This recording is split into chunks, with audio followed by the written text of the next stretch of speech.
Quando meu próprio filho chegou na minha casa com documentos de procuração e disse que eu não tinha mais condições de morar sozinho, eu sorri, peguei meu celular e fiz uma ligação que mudou tudo. Em 15 dias, ele descobriu que o velhinho que ele achava que podia enganar tinha mais cartas na manga do que ele imaginava. No fim do mês, quem estava pedindo clemência era ele, não eu. Porque o que meu filho não sabia é que durante 40 anos construindo minha empresa, eu aprendi uma coisa que esses jovens de hoje não sabem. Nunca subestime um homem que não tem mais nada a perder. O que eu fiz foi tão simples, tão devastador, que até hoje ele não acredita que foi derrotado pelo próprio pai. Você não vai acreditar no que aconteceu quando ele descobriu a verdade sobre quem realmente controlava tudo. Mas antes de continuarmos, confira se você já está inscrito no canal e escreva nos comentários de onde você está assistindo este vídeo. Meu nome é João Augusto Ferreira. Tenho 72 anos e moro em Ribeirão Preto, interior de São Paulo. Durante 40 anos construí do zero uma empresa de materiais de construção que chegou a ter 3 lojas e 22 funcionários. Não foi sorte, foi trabalho duro. Madrugar no depósito, carregar saco de cimento quando era preciso e, principalmente, nunca confiar cegamente em ninguém. Minha esposa Clara morreu há 8 anos de câncer. Foi uma luta de 3 anos, tratamentos caros, viagens para São Paulo, esperança que custava mais do que eu podia pagar. Vendi uma das lojas para custear tudo. Não me arrependo de nada. Quando ela partiu, pensei que tinha perdido tudo o que importava na vida. Estava errado. Ainda tinha meu filho Rodrigo e minha neta Beatriz. Ou pelo menos achava que tinha. Rodrigo sempre foi ambicioso, formado em administração pela Universidade de São Paulo, casado com uma dentista de família tradicional da cidade. Bom rapaz, trabalhador, mas com uma fraqueza que eu demorei para enxergar. Ele sempre quis ser aceito pela elite local. Depois que Clara morreu, comecei a notar mudanças. Rodrigo visitava menos, sempre com pressa, sempre com desculpas sobre compromissos sociais. A neta, que antes passava fins de semana comigo, agora só aparecia em datas marcadas, como uma obrigação cumprida a contragosto. Algo estava mudando na minha família, mas eu ainda não sabia o quê. Era uma terça-feira de março quando recebi a ligação que deveria ter me alertado sobre o que estava por vir. Rodrigo queria conversar sobre o futuro, uma conversa séria sobre planejamento familiar. Marcamos para o sábado à tarde na minha casa. Ele chegou pontualmente às 3 horas, dirigindo seu Civic novo, aquele que eu havia ajudado a financiar quando o antigo carro quebrou. Estava bem vestido, gravata azul, camisa social, como se fosse para uma reunião de negócios. Trouxe café da padaria chique do centro, não o pão caseiro que eu sempre fazia nos fins de semana. Pai, precisamos conversar sobre sua situação. Começou sentando-se na poltrona que sempre foi dele quando criança. Sua situação, não nossa conversa, ou como você está se sentindo. A escolha das palavras deveria ter me alertado, mas eu ainda estava pensando como pai, não como adversário. Que situação, filho? Perguntei servindo o café nas xícaras que Clara havia escolhido 20 anos antes. Você está vivendo sozinho nesta casa grande há 8 anos. Não é seguro para um homem da sua idade.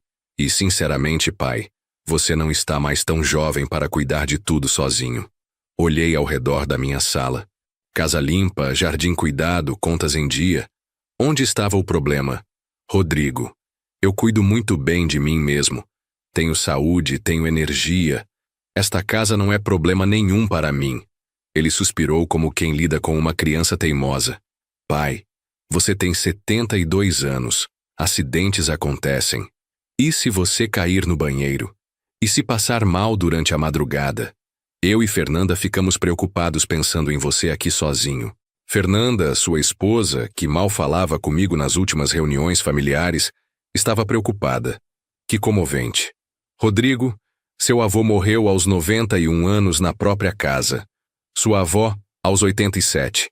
Também em casa. É tradição da família. Ele balançou a cabeça impaciente. Eram outros tempos, pai.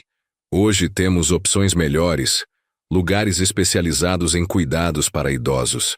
A palavra idoso saiu da boca dele como se fosse uma sentença médica. Eu não era mais João, pai dele, construtor de empresas. Era o idoso que precisava ser administrado. Que tipo de lugar? Perguntei, embora já soubesse aonde a conversa ia chegar. Tem uma residência excelente aqui perto, Casa do IP. Visitei semana passada. Lugar lindo, bem cuidado, com enfermagem 24 horas, atividades, outras pessoas da sua idade. Você seria muito mais feliz lá. Ele falava como vendedor, não como filho. Casa do IP. Eu conhecia o lugar. R$ 5.000 por mês, no mínimo. E você vende a casa para pagar a mensalidade até o dinheiro acabar. E esta casa? Perguntei, apontando ao redor. Que acontece com ela? Bem, a casa seria vendida para pagar a residência. Fernanda e eu poderíamos cuidar de todos os detalhes para você. Seria um alívio não ter que se preocupar com papel, documentação, imposto. Fernanda e ele cuidariam.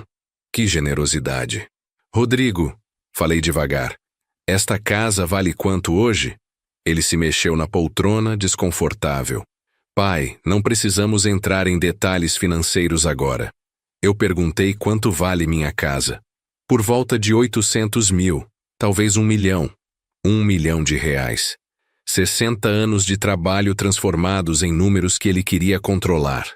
E a casa do IP custa quanto por mês? Isso não é importante agora, pai. O importante é sua segurança e bem-estar. 5 mil, respondi por ele. 5 mil reais por mês. Ele finalmente me olhou nos olhos. É um investimento na sua qualidade de vida. É um investimento na sua herança, você quer dizer. As palavras saíram mais duras do que eu pretendia, mas expressavam exatamente o que eu estava pensando. Pai, não é assim. Nós só queremos o melhor para você. Nós, sempre nós quando se tratava de decisões sobre minha vida, mas nunca nós quando se tratava de visitações, almoços familiares ou tempo de qualidade com a neta. Filho, eu agradeço sua preocupação, mas não vou sair da minha casa. Esta casa tem a história da nossa família. Tem as memórias da sua mãe. É onde eu quero ficar até meus últimos dias. Rodrigo suspirou, como quem antecipa uma discussão difícil. Pai, seja realista. Você não consegue mais cuidar direito desta casa. O jardim está meio abandonado, a pintura está descascando, a cerca dos fundos está quebrada há meses. Era verdade. Desde que Clara morreu, algumas coisas ficaram para depois. Mas abandono não. Prioridades diferentes. Isso são reformas, Rodrigo. Coisas que se resolve com pedreiro e pintor. Não é motivo para abandonar minha casa. E se você precisar de cuidados médicos urgentes? E se tiver uma emergência? Pai, você é teimoso, mas não é imortal. A preocupação dele soava genuína, mas havia algo por baixo. Uma pressa que não combinava com filhos verdadeiramente preocupados.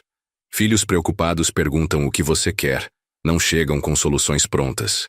Rodrigo, me responda uma coisa. Esta ideia de me mudar para a casa do IP foi sua ou da Fernanda? Ele hesitou por 2 segundos. Foi uma decisão nossa, pai. Uma preocupação nossa. Quanto tempo vocês estão planejando isso? Pai, não é assim. Quanto tempo? Insisti. Algumas semanas, admitiu, evitando meu olhar. Algumas semanas. Eles vinham planejando meu destino há semanas sem me consultar. Como se eu fosse móvel velho que precisa ser removido da sala. Filho, eu não vou para lugar nenhum. Esta casa é minha, comprada com meu suor e vou morrer nela. Assunto encerrado. Rodrigo se levantou, a frustração finalmente transparecendo no rosto. Pai, o senhor está sendo impossível. Nós só queremos ajudar. Ajudar ou resolver um problema que está atrapalhando a vida de vocês? A pergunta saiu mais direta do que eu pretendia, mas acertou o alvo. Ele parou no meio da sala, me encarando com uma expressão que eu não reconhecia. Que problema? Eu, respondi simplesmente. Eu sou o problema que vocês querem resolver. O pai viúvo que atrapalha os planos familiares. O sogro inconveniente que a Fernanda precisa aturar nos domingos. Não é verdade. Mas sua voz não convencia nem ele mesmo. Rodrigo, faz 3 meses que vocês não almoçam aqui. 6 meses que não trouxeram a Beatriz para dormir no fim de semana. Quando foi a última vez que você veio aqui só para conversar, sem querer alguma coisa? O silêncio se estendeu por longos segundos. Eu podia ouvir o relógio da cozinha marcando o tempo. O mesmo relógio que Clara comprara na nossa lua de mel em Campos do Jordão. Pai, a vida adulta é corrida. Fernanda tem o consultório, eu tenho o escritório, Beatriz tem escola. Tem tempo para academia. Tem tempo para churrasco com os amigos. Tem tempo para viagem no feriadão. Só não tem tempo para o pai. Rodrigo guardou as mãos nos bolsos, gesto que ele fazia desde criança quando sabia que estava errado, mas não queria admitir.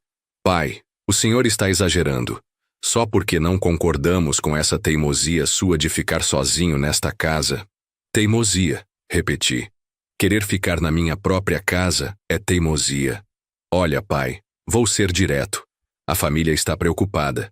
Fernanda conversou com alguns médicos, e todos concordam que homens da sua idade vivendo sozinhos podem desenvolver problemas mentais. Depressão, paranoia, demência precoce. Aquilo foi como um soco no estômago. Está me chamando de louco? Estou dizendo que você não está raciocinando direito. Esta recusa em aceitar ajuda, esta teimosia, estes ataques a Fernanda, são sinais, pai. Ataques a Fernanda. Eu havia perguntado por que ela nunca trazia sobremesa quando vinha almoçar, já que sempre chegava de mãos vazias e ia embora de barriga cheia. Para eles, isso era ataque. Que sinais, Rodrigo? Sinais de que você precisa de supervisão. Sinais de que não está mais capacitado para tomar decisões importantes sozinho. A palavra supervisão ficou suspensa no ar como uma ameaça. Decisões sobre o quê? Sobre onde morar. Sobre como gastar seu dinheiro, sobre seu próprio bem-estar. Pai, nós só queremos cuidar do Senhor. Cuidar. A palavra que sempre vem antes de controlar. Depois que Rodrigo saiu, fiquei pensando na nossa conversa até tarde da noite. Havia algo ensaiado no que ele disse. Palavras escolhidas cuidadosamente. Argumentos bem construídos. Não parecia improviso. Parecia estratégia. Na segunda-feira, liguei para meu advogado, Dr. Henrique Moreira, velho amigo dos tempos de construção civil. Henrique, preciso entender uma coisa sobre procuração. Se alguém conseguir provar que eu não tenho mais condições mentais, pode tomar decisões por mim? João, que história é essa? Responde primeiro, depois explico. Henrique suspirou do outro lado da linha. Se houver interdição judicial, sim. A família pode requerer que você seja considerado incapaz de administrar seus bens. Por quê? Contei sobre a conversa com Rodrigo, sobre a insistência na mudança, sobre as palavras cuidadosamente escolhidas. Henrique ficou em silêncio por um longo tempo. João, isso é mais sério do que você imagina. Se eles estão falando em supervisão, podem estar consultando um advogado. Para fazer o quê? Interdição. É um processo judicial onde a família prova que a pessoa não tem mais condições de cuidar de si mesma. Se conseguirem, eles assumem controle total dos seus bens, suas decisões, sua vida. Senti um frio na barriga. E como eles provariam isso? Laudos médicos, testemunhas, evidências de comportamento irregular. João, você precisa se proteger. Hoje mesmo. Desliguei o telefone com uma sensação de urgência que não sentia há anos.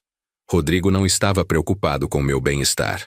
Estava executando um plano para tomar controle da minha vida e principalmente dos meus bens. A casa, as economias, tudo o que eu havia construído. Fui até meu escritório e comecei a organizar documentos. Escritura da casa, extratos bancários, documentos da empresa que ainda tinha, apólices de seguro. Tudo o que provava que eu era perfeitamente capaz de administrar minha vida. Na quarta-feira, voltei ao Dr. Henrique. Quero fazer alguns documentos de proteção. Anunciei. Procuração específica para você, testamento atualizado, e quero uma avaliação médica completa que prove minha capacidade mental. João, você está mesmo achando que seu filho...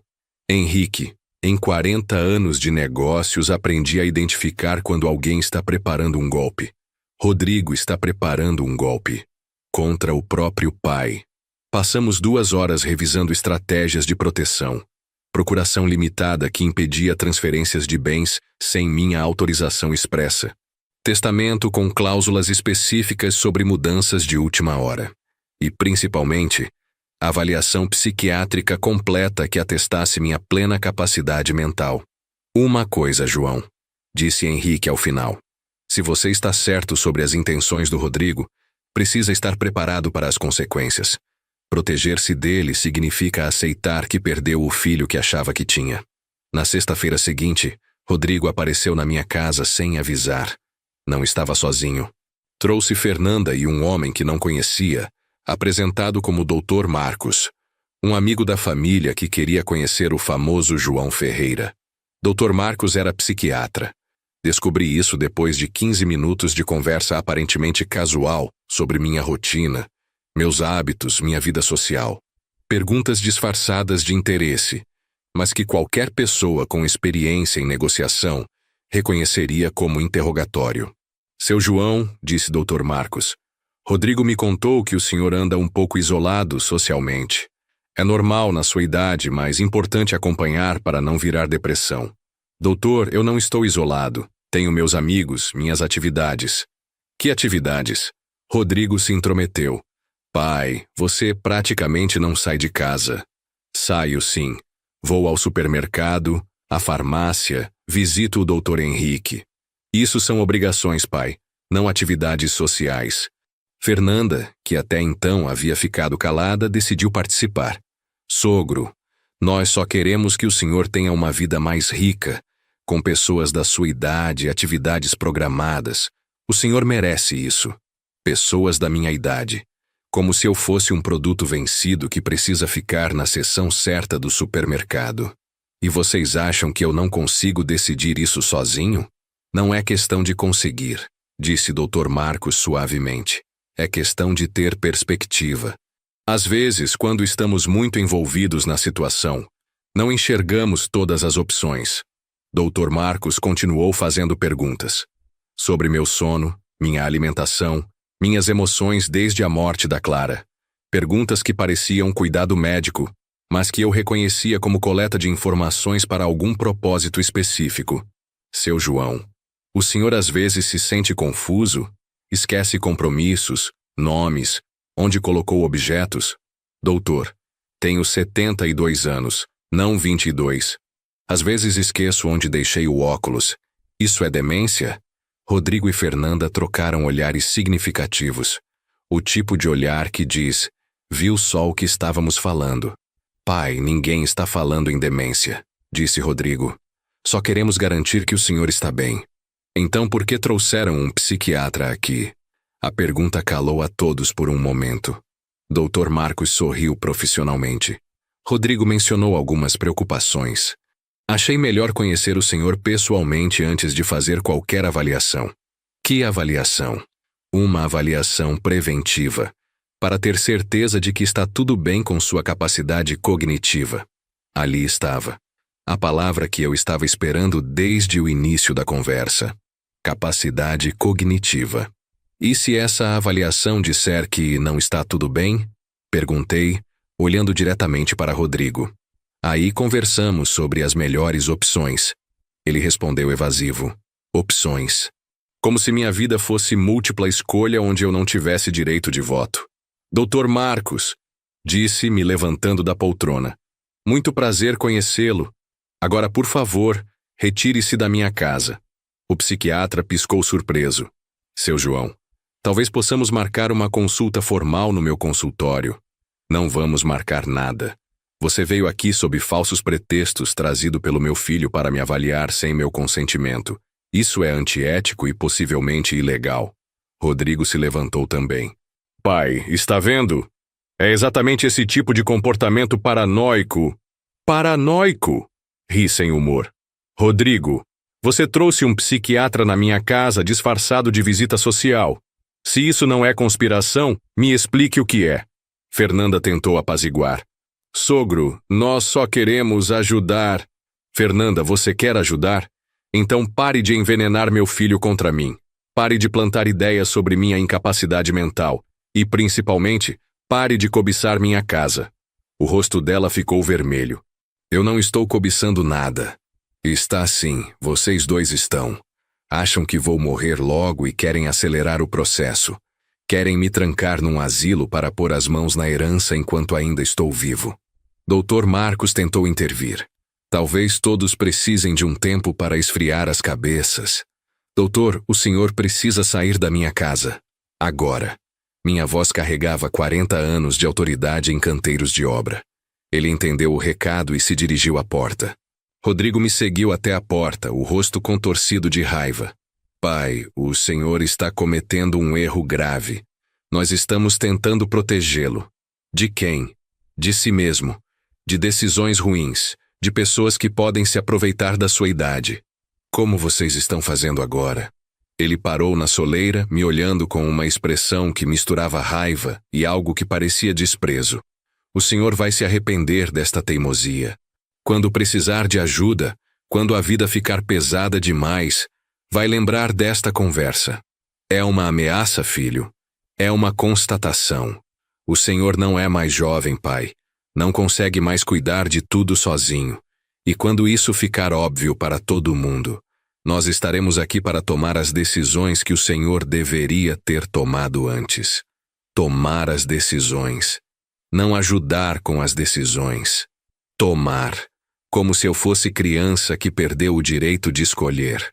Rodrigo, falei calmamente, se você tentar tirar minha autonomia à força, vai descobrir que este velho ainda tem alguns truques que você não conhece.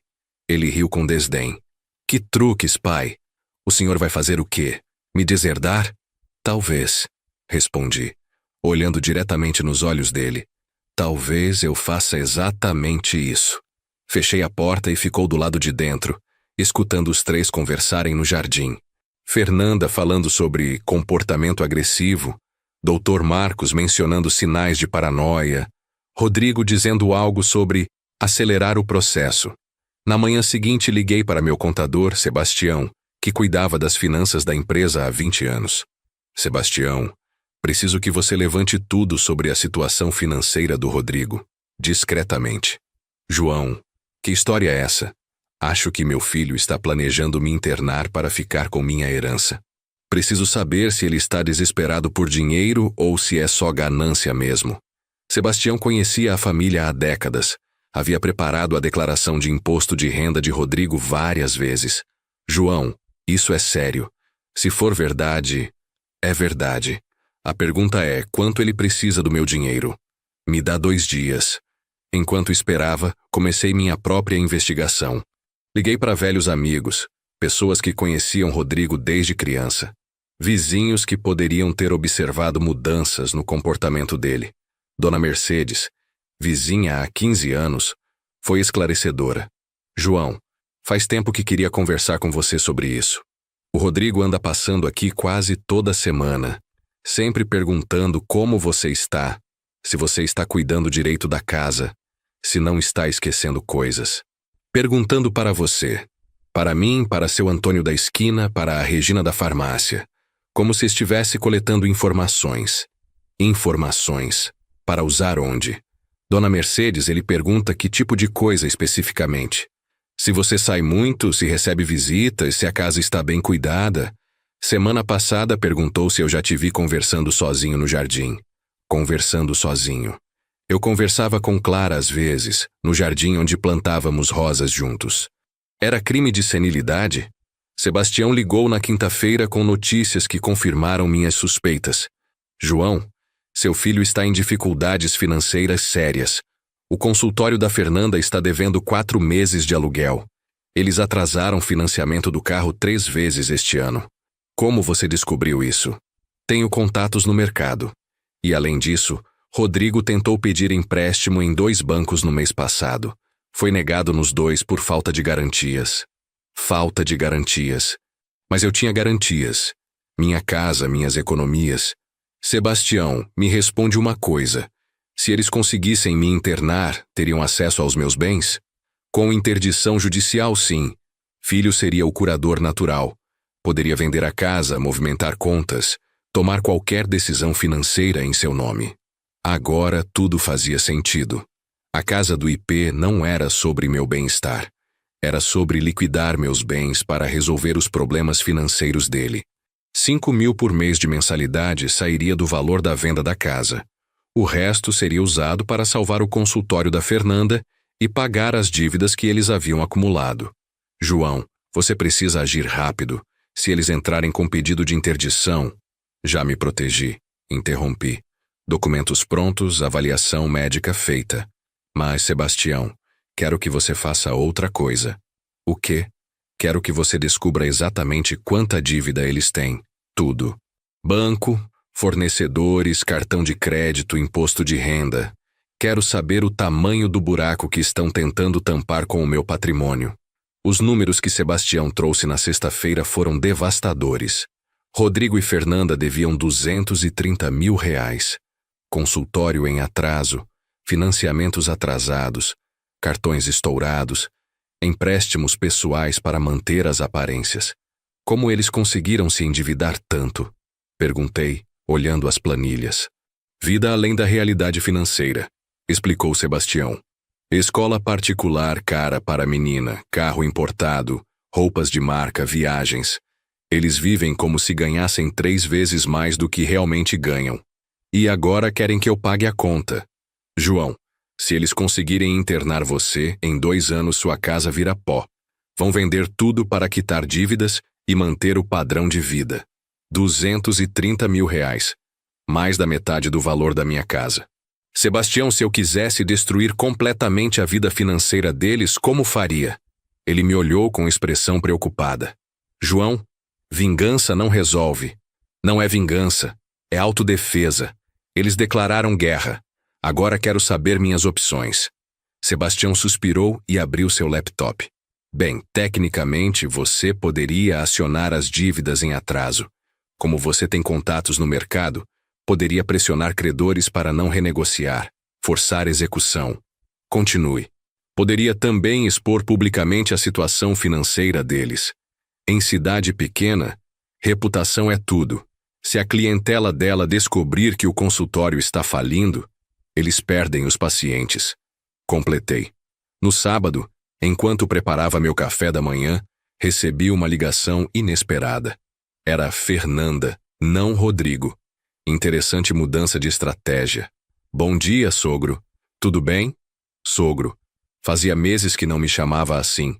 Fernanda, que surpresa. Rodrigo está bem? Está sim. Na verdade, eu queria conversar com o senhor sobre nossa conversa da semana passada. Acho que houve um mal-entendido. Mal-entendido. Como se tentar me internar fosse um equívoco de comunicação. Que mal-entendido.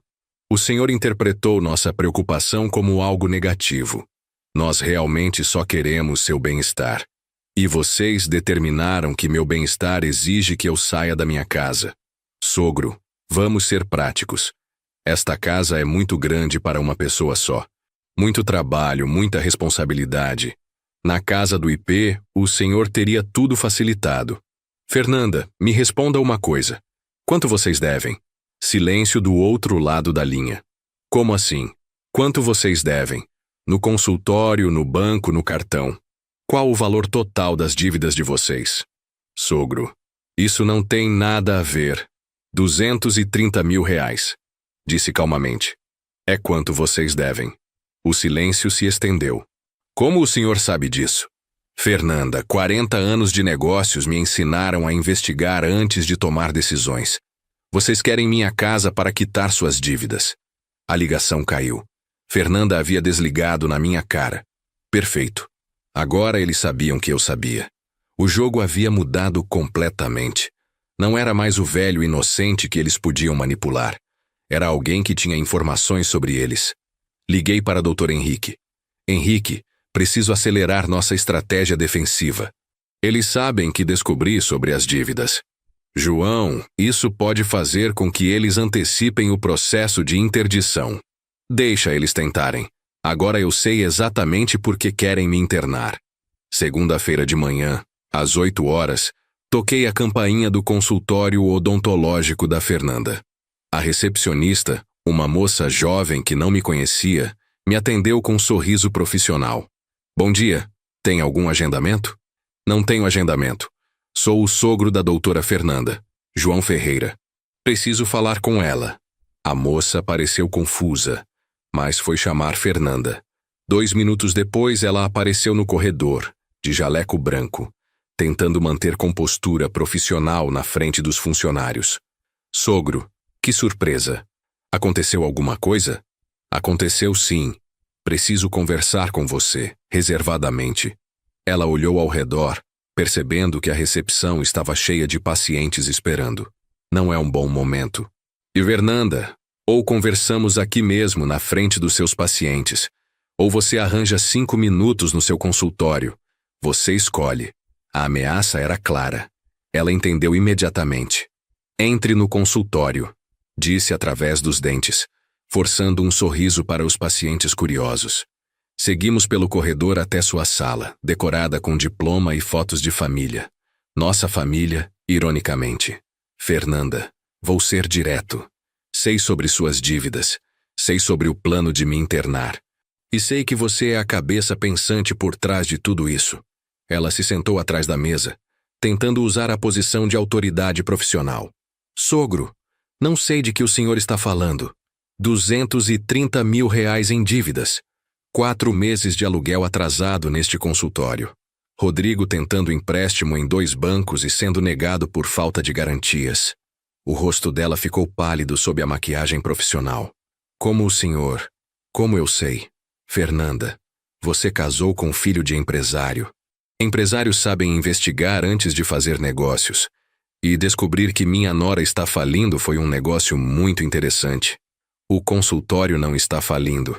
Estamos passando por uma fase difícil. Uma fase que termina com vocês, donos da minha casa. Ela se levantou bruscamente. O senhor está delirando, ninguém quer tomar sua casa. Querem sim. O plano é simples. Me internam na casa do IP, vendem minha casa para pagar as mensalidades e usam o resto para quitar suas dívidas. Inteligente, mas não original. Isso é paranoia, sogro. É matemática, Fernanda. 1 milhão da casa menos 15 mil por ano da casa do IP me dá uns 6 anos de vida útil. Tempo suficiente para vocês resolverem a situação financeira às minhas custas. Ela se sentou novamente, desta vez sem disfarçar o desespero. Sogro, nós realmente estamos preocupados com o senhor. A solidão, a idade. A única coisa que vocês estão preocupados é como transformar minha morte em lucro. Só que cometerem um erro, Fernanda. Que erro? Acharam que eu era um velho indefeso que não entende como o mundo funciona. Fernanda, vou te fazer uma proposta. Ela me olhou com desconfiança misturada com esperança. Que proposta? Vocês param com essa história de interdição. Me deixam em paz na minha casa. E eu finjo que não sei sobre o plano de vocês. Em troca de quê? Em troca de nada. Só quero que me deixem viver minha vida em paz. Ela pareceu desconfiada. Era simples demais. E se dissermos não? Aí eu paro de ser bonzinho. Minha voz ficou mais séria.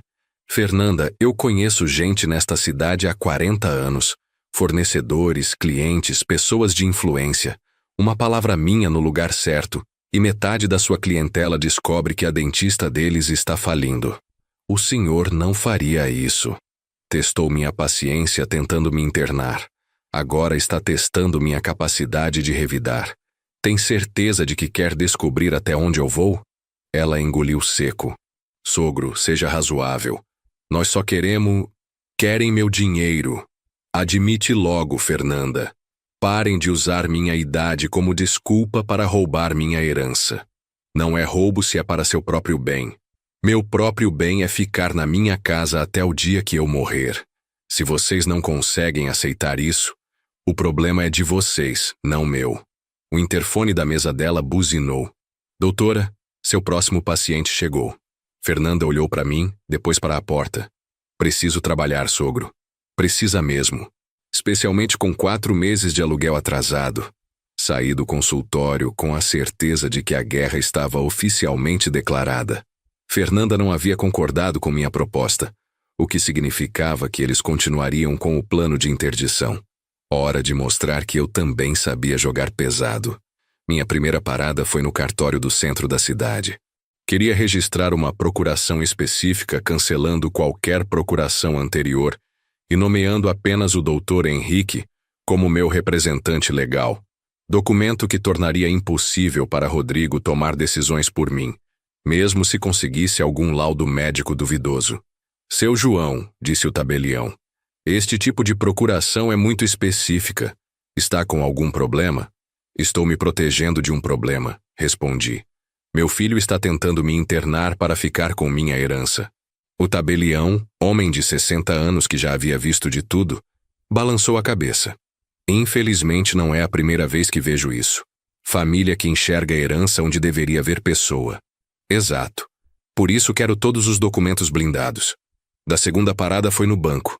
Queria transferir metade das minhas economias para uma conta nova, em banco diferente, onde apenas eu tivesse acesso. Se Rodrigo conseguisse de alguma forma acesso às minhas contas principais, encontraria só metade do dinheiro. Seu João, disse a gerente.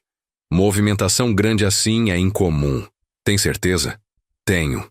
E quero que esta conta nova não apareça no mesmo sistema da conta antiga. Bancos diferentes, sistemas diferentes. Posso perguntar o motivo? Proteção familiar, respondi.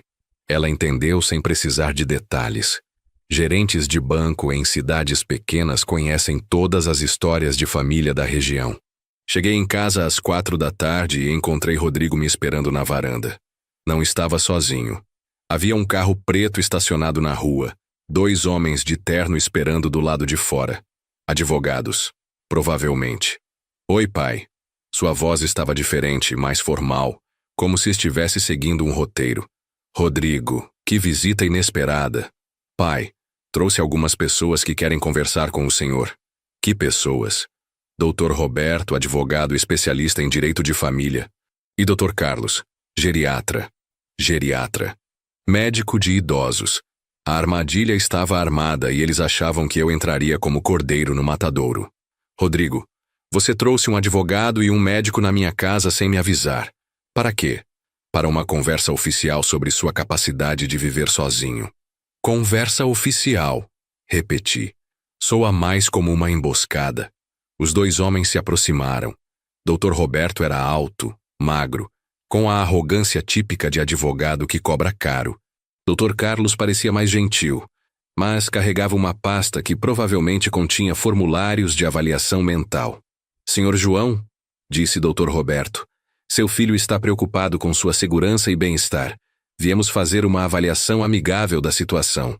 Amigável, murmurei. Como uma interdição amigável, imagino. Dr. Roberto, disse, tirando meu celular do bolso. Antes de começarmos essa avaliação amigável, deixa eu fazer uma ligação. Disquei para Dr. Henrique. Henrique, chegaram aqui. Advogado e médico, exatamente como você previu. Rodrigo tentou intervir. Pai, que ligação é essa? Estou ligando para meu advogado, filho.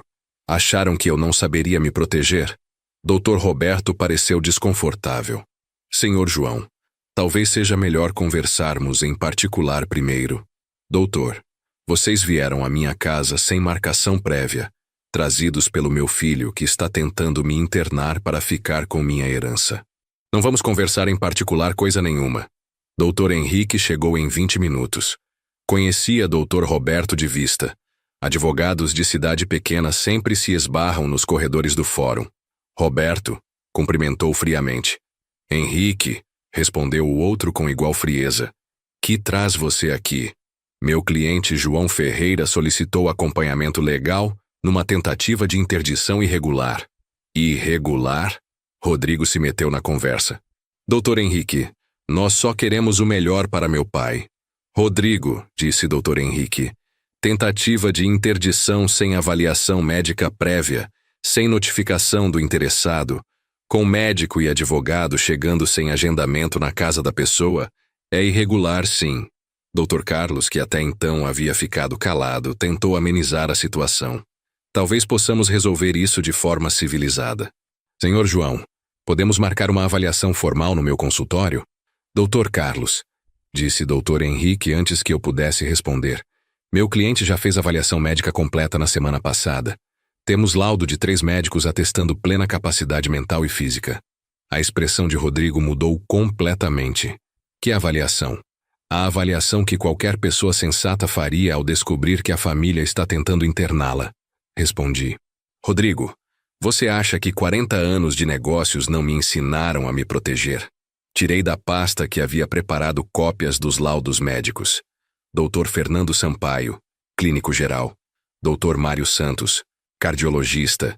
Doutora Ana Beatriz Correia, psiquiatra. Todos atestando que João Augusto Ferreira, 72 anos, possui plena capacidade física e mental para administrar sua vida e seus bens. Pai, desde quando você desconfia da gente a ponto de fazer isso? Desde que vocês começaram a planejar meu futuro sem me consultar, respondi. Desde que trouxeram um psiquiatra disfarçado na minha casa. Desde que começaram a espalhar para os vizinhos que eu estou perdendo a cabeça. Dr. Roberto folheava os laudos com expressão frustrada. Senhor João, mesmo com estes documentos, se houver evidências de comportamento irregular... Doutor, interrompeu o Dr. Henrique, que evidências?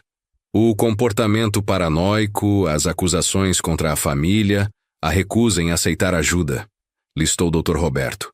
Paranoico? Olhei diretamente para Rodrigo. Filho, paranoico é quem vê conspiração onde não existe. Eu estou vendo conspiração onde ela realmente existe. Pai, nós não estamos conspirando. Vocês devem 230 mil reais. Minha casa vale 1 milhão. Vocês querem me internar num lugar que custa 5 mil por mês. Rodrigo, isso não é paranoia, é matemática. Dr. Carlos fechou sua pasta percebendo que a situação havia fugido do controle. Talvez seja melhor a família resolver essas questões em particular. Doutor, disse Dr. Henrique. A família tentou resolver em particular, trazendo os senhores aqui para uma avaliação não autorizada. Agora vamos resolver judicialmente. Judicialmente? Rodrigo empalideceu. Henrique, você vai processar meu filho? Perguntei. Não, João. Você vai. Processá-lo por quê? Tentativa de interdição fraudulenta. Coação moral, tentativa de apropriação de bens de pessoa idosa. A última acusação atingiu Rodrigo como um tiro. Apropriação de bens? Pai, eu sou seu filho. Filho que está tentando me roubar. Respondi calmamente.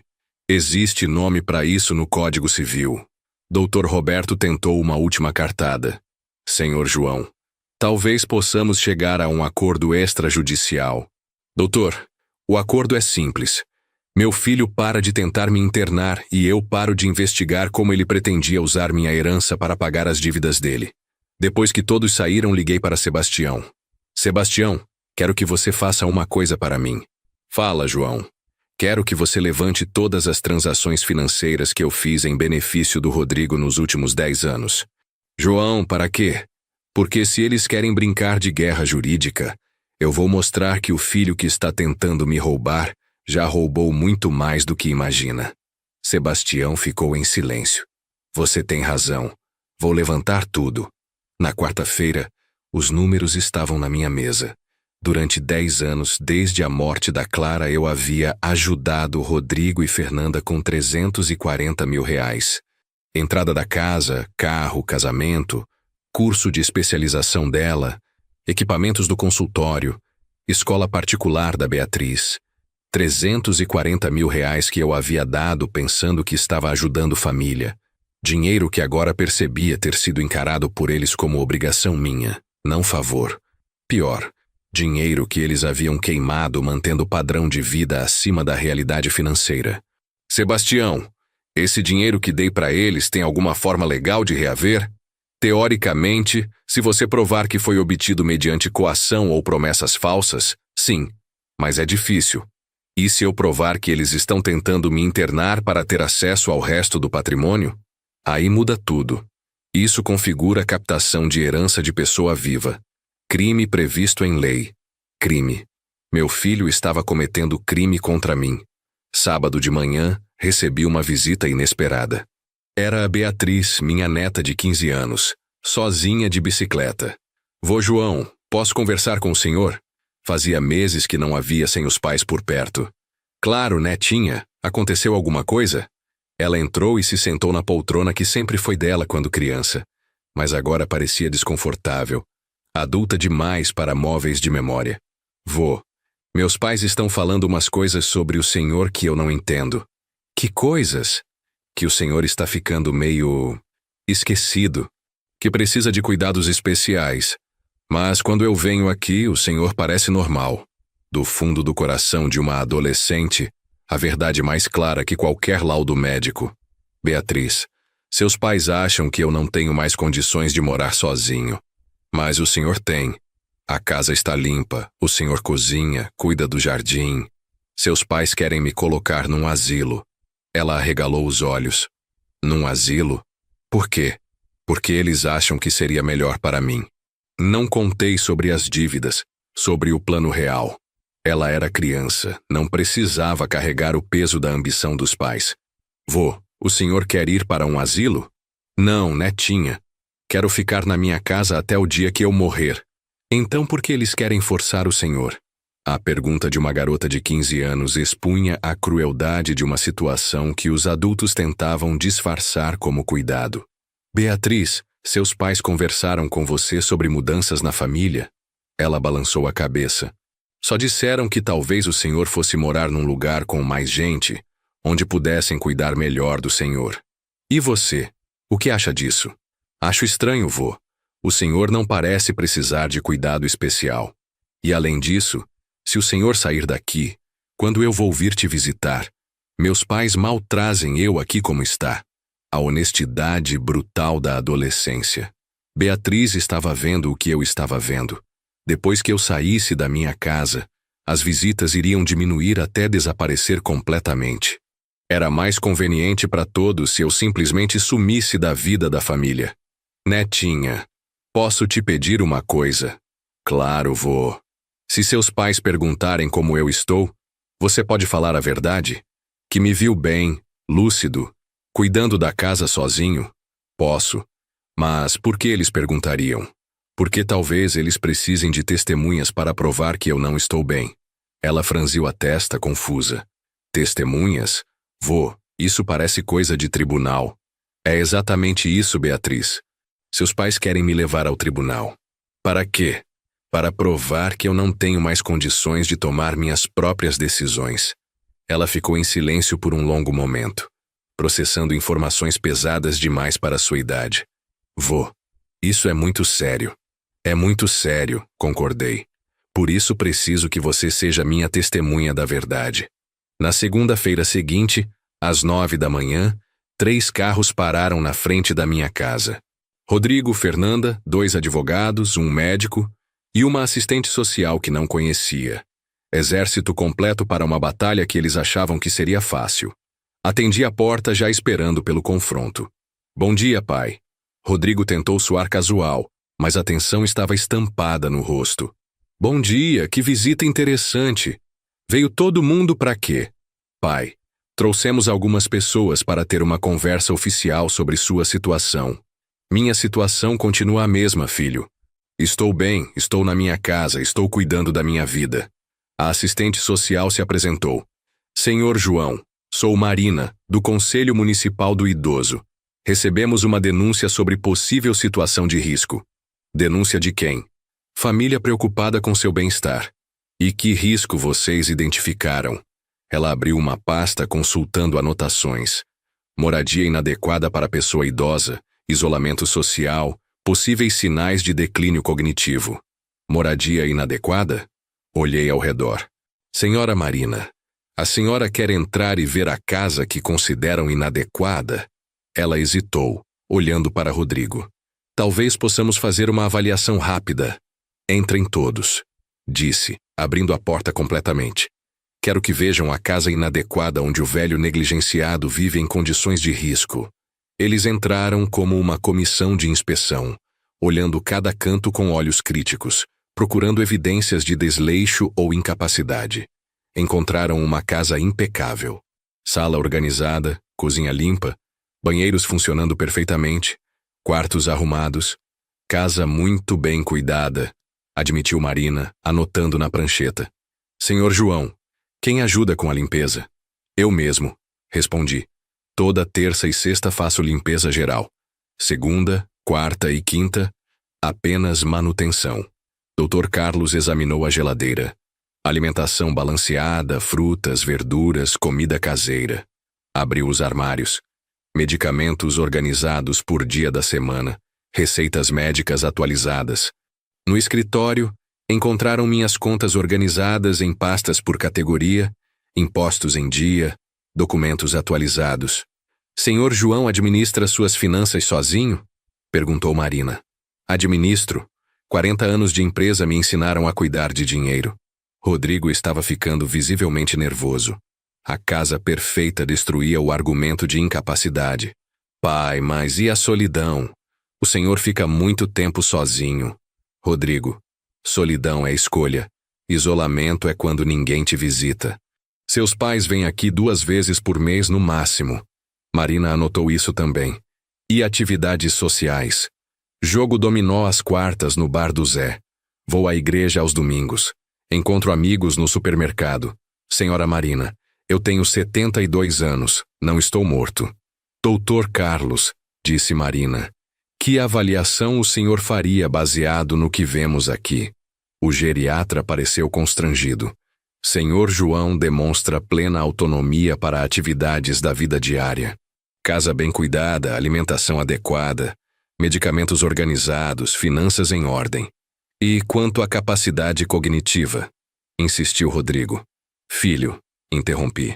Mostre para Dr. Carlos os laudos que trouxe da minha pasta. Rodrigo empalideceu. Que laudos? Busquei os documentos e entreguei para Dr. Carlos. 3 avaliações médicas completas, todas atestando minha plena capacidade. Quando foram feitos estes exames? Perguntou folheando os papéis. Semana passada.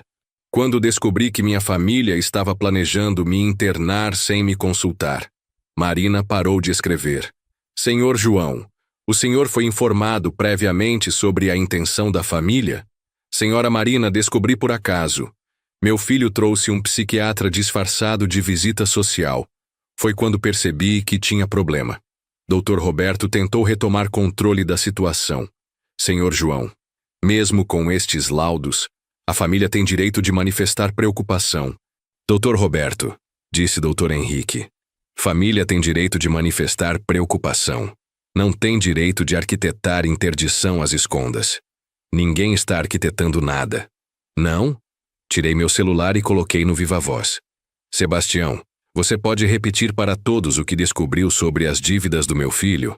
A voz do Sebastião preencheu a sala silenciosa. Rodrigo Ferreira e esposa devem R$230 mil em dívidas diversas.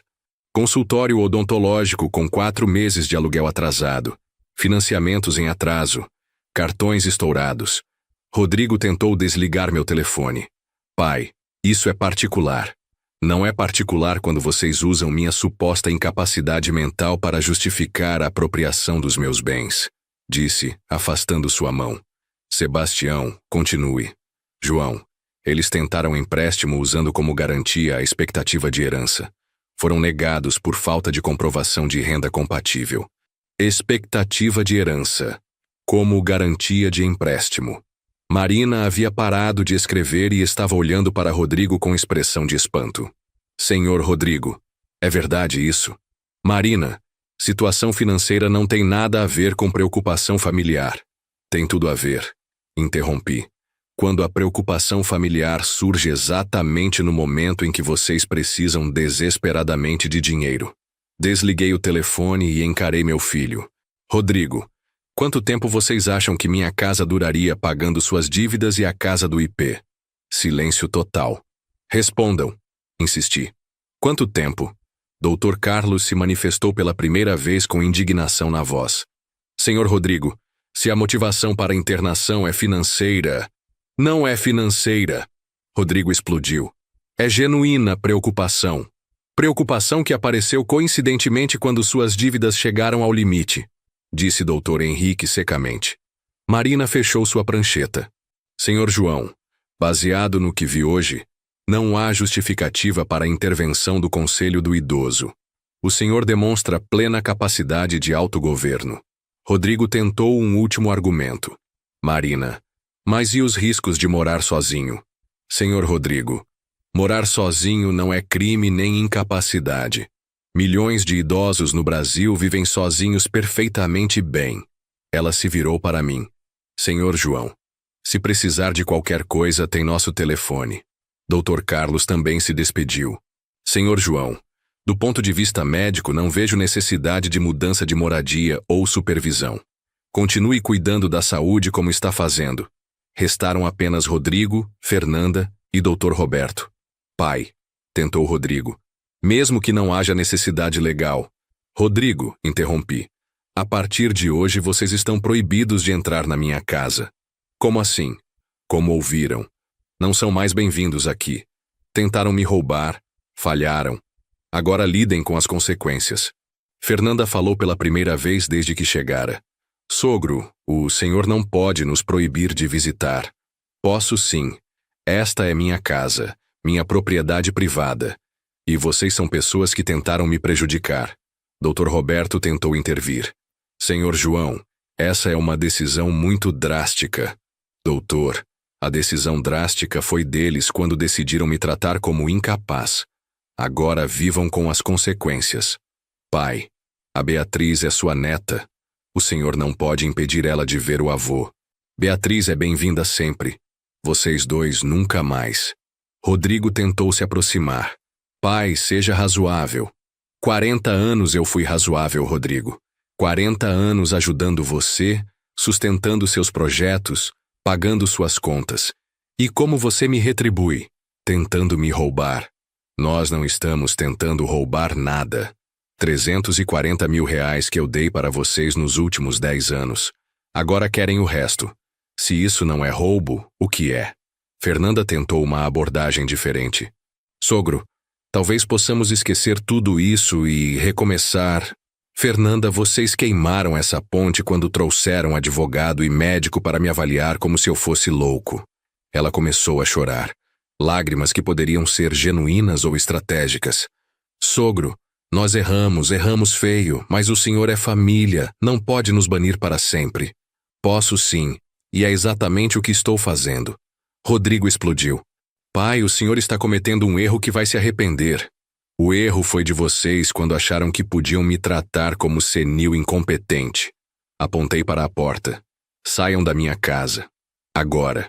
Dr. Roberto tentou uma última cartada. Senhor João, talvez uma mediação familiar. Doutor, não há nada para mediar. Eles tentaram me roubar, falharam, acabou. Rodrigo me olhou com uma mistura de raiva e algo que parecia desespero. Pai, o senhor vai se arrepender disso. A única coisa de que me arrependo é de ter levado 72 anos para enxergar quem vocês realmente são. Depois que saíram, sentei na poltrona da sala com uma sensação estranha. Não era tristeza pela ruptura familiar. Era alívio. Como se um peso que eu carregava há anos tivesse sido finalmente removido dos meus ombros. Liguei para Dr. Henrique. Henrique, eles vieram com um time completo hoje. Assistente social, médico, 2 advogados. E como foi? Saíram de mãos vazias. A casa estava perfeita. Eu estava lúcido. Os laudos médicos destruíram os argumentos deles. João, isso não vai terminar aqui. Eles vão tentar outra abordagem. Eu sei. Por isso quero que você acelere aquela ideia que conversamos. Tem certeza? É irreversível. Tenho certeza absoluta. Então, segunda-feira registro tudo. João, você entende que depois disso não há volta? Henrique, depois do que vi hoje, não quero volta mesmo. Na segunda-feira, às 10 da manhã, estava no cartório assinando documentos que mudariam para sempre o destino da minha herança. Testamento novo, doações em vida, procurações específicas, tudo blindado contra qualquer tentativa futura de apropriação. Pronto, disse Dr. Henrique. Agora mesmo que conseguissem internar você, não teriam acesso a nada. E, se eles descobrirem, vão descobrir quando for tarde demais. Na quarta-feira, recebi ligação da Marina, a assistente social. Senhor João, gostaria de fazer uma segunda visita. Houve algumas alegações adicionais. Que alegações? Comportamento agressivo, ameaças à família, possível instabilidade emocional. Marina, quem fez essas alegações? Prefiro não dizer por telefone. Posso passar aí quinta-feira? Pode vir. Mas desta vez quero que você converse também com minhas testemunhas. Quinta-feira ela chegou sozinha, sem o circo da primeira visita. Senhor João, recebi um relatório de que o senhor ameaçou deserdar seu filho e expulsou a família de casa de forma violenta. É verdade. Eu fiz as duas coisas. Ela pareceu surpresa com minha honestidade. Pode me explicar por quê? Porque descobri que eles estavam tentando me internar para ficar com minha herança. Senhor João, essa é uma acusação muito séria. É uma acusação verdadeira. Marina, quantos anos a senhora tem? 35. A senhora tem filhos? Tenho. Imagine que daqui a 40 anos, seus filhos aparecem na sua casa com advogado e médico para provar que a senhora não tem mais condições de viver sozinha. Só para descobrir depois que eles devem uma fortuna e querem sua casa para pagar as dívidas. O que a senhora faria? Marina ficou pensativa. Entendo seu ponto, senhor João, mas ainda preciso verificar as alegações. Claro. Que tal conversar com pessoas imparciais? Levei Marina para conhecer Dona Mercedes, minha vizinha há 15 anos. Dona Mercedes, a senhora notou alguma mudança no comportamento do senhor João recentemente? Mudança? Marina, João está melhor agora do que nos últimos anos. Mais animado, mais ativo. Como assim mais ativo? Voltou a cuidar do jardim, reformou a cerca, pintou a varanda. Desde que começou essa confusão com o filho, ele parece ter recuperado energia. Marina anotou. E o relacionamento com a família? Olha, Marina, não gosto de falar da vida dos outros, mas o Rodrigo andava tratando o pai como estorvo.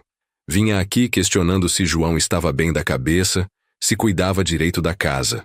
Ele perguntava isso para a senhora? Para mim e para outros vizinhos, como se estivesse coletando provas de alguma coisa. Dona Mercedes olhou para mim com carinho genuíno. João é o melhor vizinho que já tive. Homem trabalhador, honesto, que criou o filho com muito sacrifício. Nossa segunda parada foi na farmácia da Regina. Regina, como você vê o senhor João?